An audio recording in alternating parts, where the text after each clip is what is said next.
اللہ تعالیٰ عنہ سے روایت ہے کہ ایک دفعہ جب کہ ہم لوگ رسول اللہ صلی اللہ علیہ وآلہ وسلم کے پاس بیٹھے ہوئے تھے، ایک آدمی آپ صلی اللہ علیہ وآلہ وسلم کے پاس آیا اور اس نے عرض کیا، یا رسول اللہ، میں تو ہلاک ہو گیا، یعنی میں ایک ایسا کام کر بیٹھا ہوں جس نے مجھے ہلاک اور برباد کر دیا ہے۔ آپ صلی اللہ علیہ وآلہ وسلم نے فرمایا، کیا ہو گیا؟ اس آدمی نے کہا، میں نے روزہ کی حالت میں اپنی بیوی سے صحبت کر لی۔ دوسری روایت میں ہے کہ یہ رمضان کا واقعہ ہے۔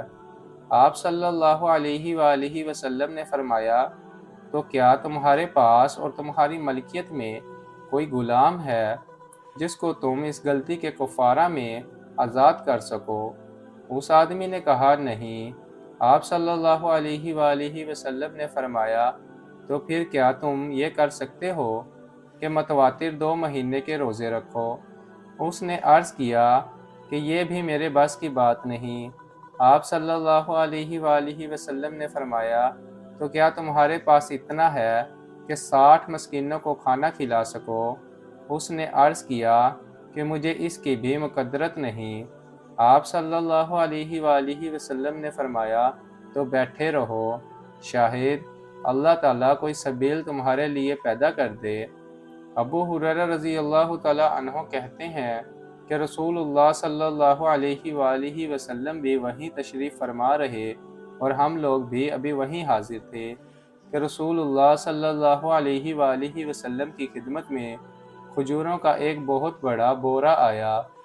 آپ صلی اللہ علیہ وآلہ وسلم نے پکارا کہ مسئلہ پوچھنے والا وہ آدمی کدھر ہے؟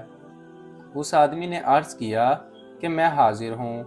آپ صلی اللہ علیہ وآلہ وسلم نے فرمایا، اس بورے کو لے لو اور اپنی طرف سے صدقہ کر دو۔ اس نے عرض کیا، یا رسول اللہ، کیا ایسے محتاجوں پر صدقہ کروں جو مجھ سے زیادہ حاجت مند ہوں؟ خدا کی قسم، مدینہ کی دونوں طرف کی پتھریلی زمین کے درمیان، یعنی مدینہ کی پوری بستی میں کسی گھر کے لوگ بھی میرے گھر والوں سے زیادہ حاجت مند نہیں ہیں۔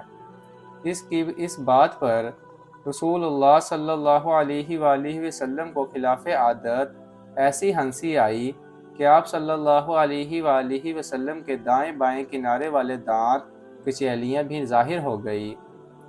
حالانکہ عادت مبارک کے صرف تبسم کی تھی۔ پھر آپ صلی اللہ علیہ وآلہ وسلم نے اس آدمی سے فرمایا، اچھا یہ کھجوریں اپنے اہل و عیال ہی کو کھلا دو۔